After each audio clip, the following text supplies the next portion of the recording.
सनातन धर्माय सनातन प्रवाह के नए अंक में एक बार फिर आप सभी सनातनी भाई बहनों का स्वागत, वंदन और अभिनंदन। साथियों, क्या आपने कभी सोचा है जिस धरती पर हम अन्न उगाते हैं उस धरती की उर्वरता, उसकी शक्ति, उसकी जीवनदायिनी ऊर्जा का असली स्रोत क्या हो सकता है?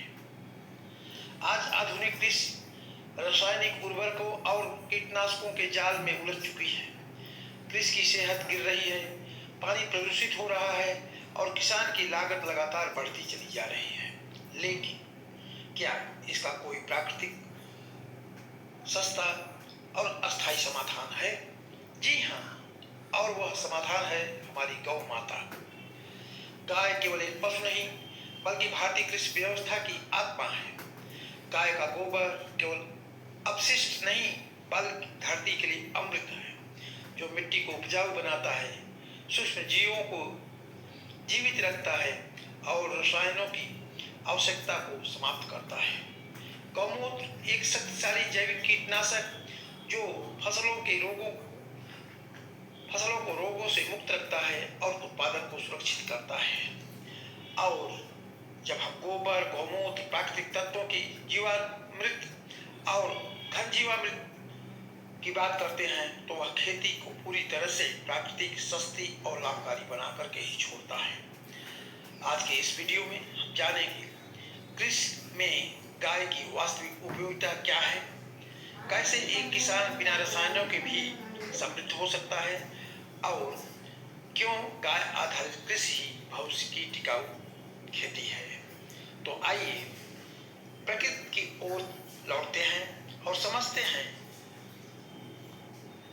गाय के माध्यम से समृद्ध, स्वस्थ और आत्मनिर्भर कृषि का रहस्य क्या है। वीडियो को अंत तक अवश्य देखें क्योंकि इसमें छिपा है आपके खेत, आपकी सेहत और आपके भविष्य का समाधान। तो आगे बढ़ने से पहले साथियों, आपको बताते हैं आज के इस वीडियो का विषय है गौ संरक्षण, भारतीय कृषि व्यवस्था को विश्व स्तरीय बनाने की आधारशिला। दोहरा रहा हूं, गौ संरक्षण भारतीय कृषि व्यवस्था को विश्व स्तरीय बनाने की आधारशिला।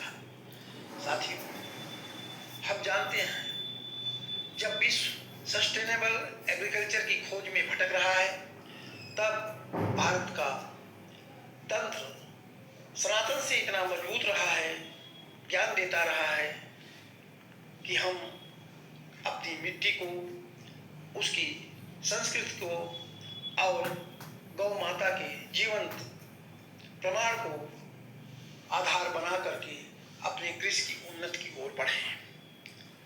साथियों, यह वही भूमि है जहाँ कृषि केवल अन्न उत्पादन नहीं बल्कि धर्म, विज्ञान और प्रकृति की समन्वय थी। गौ विश्वस्य मातरः, गौ केवल पोषण नहीं करती बल्कि कृषि सभ्यता की आधारशिला है।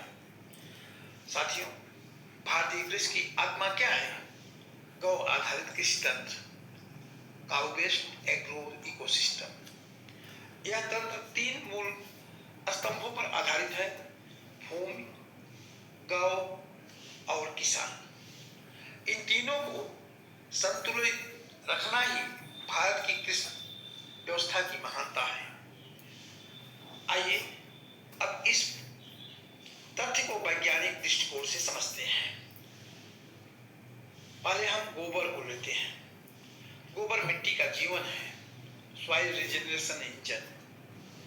गोबर में उपस्थित होते हैं नाइट्रोजन, फास्फोरस, पोटेशियम, साथ ही लाखों करोड़ों बेनिफिशियल माइक्रोब्स। यह मिट्टी में जाकर के सॉइल ऑर्गेनिक कार्बन, जिसको SOS कहते हैं, उसको बढ़ाता है। माइक्रोबियल डाइवर्सिटी को पुनर्जीवित करता है। सॉइल संरचना, जिसको एग्रीशन कहा जा सकता है, उसको सुधारते हैं। शोध बताते हैं जिन खेतों में नियमित गोबर खाद का उपयोग होता है वहां मिट्टी की उर्वरता 25 से 40% तक बढ़ जाती है। गौ आधारित कृषि केवल परंपरा नहीं, वह आज का सबसे उन्नत रिजेनरेशन एग्रीकल्चर मॉडल है। उदाहरण जीवामृत, जिसको हम माइक्रोबियल बूस्टर कहते हैं, घन जीवामृत slow release fertilizer, vermi compost, high nutrient जैविक खाद, इन सब का मूल आधार गौ माता है। बैल गौवंश के रूप में ऊर्जा के प्राकृतिक स्रोत हैं। आज हम डीजल और मशीन्स पर निर्भर हैं, परंतु परंपरागत भारत में बैल ही मुख्य ऊर्जा के स्रोत हुआ करते थे, जिसे जीरो फ्यूल कास्ट और जीरो कार्बन इमिशन के रूप में हम देखते हैं। इसका अर्थ है लो कास्ट फार्मिंग और जीरो पॉल्यूशन फार्मिंग। साथियों, किसान की आत्मनिर्भरता का मूल स्रोत निश्चित रूप से है। महंगे फर्टिलाइजर खरीदना नहीं, पेस्टिसाइड खरीदना नहीं, कर्ज में डूब करके मरना नहीं, बल्कि गौ आधारित कृषि में है। इनपुट कास्ट 60-70% कम हो जाती है, बाहरी निर्भरता समाप्त हो जाती है, किसान प्रोड्यूसर से इंटरप्रेन्योर बन जाता है। वैश्विक स्तर पर आइए समझते हैं ग्लोबल अपॉर्चुनिटीज क्या है। आज विश्व में ऑर्गेनिक फूड मार्केट तेजी से बढ़ रहा है। केमिकल फ्री प्रोड्यूस की मांग भी बढ़ रही है। अनुमान है कि आने वाले वर्षों में organic agricultural system $1 trillion industry बनकर रहेगा और भारत विश्व का सबसे बड़ा कृषि आधारित देश, विशाल गौ संपदा और पारंपरिक ज्ञान, हजारों वर्षों से वेद ग्रंथों से लेकर के आज की वैज्ञानिक तकनीकी तक, यह सही दिशा में ले तो भारत बन सकता है global leader in organic and sustainable agriculture. निश्चित रूप से रासायनिक वर्सेस जैविक खेती के ऊपर हम एक दृष्टिपात करना चाहेंगे। एक और रासायनिक खेती भूमि को कमजोर करती है, उत्पादन को अस्थायी बनाती है और लागत को बढ़ाती है, जमीन को बंजर बनाती है। दूसरी ओर गौ आधारित खेती भूमि को पुनर्जीवित करती है, उत्पादन को स्थायी या परमानेंट बनाती है, किसान को समृद्ध बनाती है। साथियों, अब प्रश्न है इस परिवर्तन का नेतृत्व कौन करेगा? हम करेंगे, सनातनी कार्यकर्ता करेंगे, हमारे सनातनी भाई बहन करेंगे, हमारे सनातनी पद्धति पर चलने वाले कृषि में लगे हुए किसान करेंगे। हमारा संकल्प हर गांव में गौ आधारित खेती का मॉडल, हर किसान तक प्राकृतिक खेती का प्रशिक्षण, हर क्षेत्र में गौशालाओं को कृषि से जोड़ने का क्रम।